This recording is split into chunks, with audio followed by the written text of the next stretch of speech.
ঈদ মানেই নতুন পোশাক, আর সেই পোশাকের বাজার এখন বেশ রঙিন। মেয়েদের জন্য জমকালো ও ট্রেন্ডি ফ্যাশন যেমন জনপ্রিয়, ছেলেদের মধ্যেও স্টাইল নিয়ে আগ্রহ রয়েছে সমানভাবে। তাই সকাল থেকে মধ্যরাত শপিং মলগুলোতে কেনাকাটার ধুম লেগেই রয়েছে।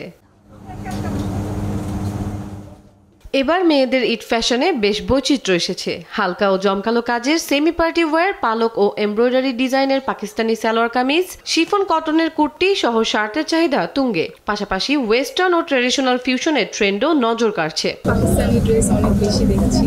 As usual Pakistani. সামারে আমি একটু কটনের উপরেই প্রেফার করছি। কাস্টমারের বেশিরভাগ ডিজাইনার কালেকশনের উপরেই বেশি চাহিদা। ছেলেদের পোশাকে এবারের ঈদে জনপ্রিয় অ্যাডামো panjabi, stretch shirt, Cuban collar shirt, কিউনেক টি শার্ট আর ব্যাগি পোশাক। আধুনিকতার সঙ্গে আরামকে গুরুত্ব দিয়ে কেনাকাটা করছেন অনেকে। ওভারসাইজ টি শার্টস বা মনে করেন এমনি যেগুলো আর কি ওল্ড মানি ট্রেন্ডস চলতেছে আর কি, এগুলো দেখতেছি। শুধু পোশাক নয়, অ্যাক্সেসরিজেও এসেছে নতুনত্ব। মেয়েদের মধ্যে ম্যাচিং হ্যান্ডব্যাগ, কানের দুল আর বিভিন্ন ডিজাইনের হিল ও স্যান্ডেলের চাহিদা বেশি।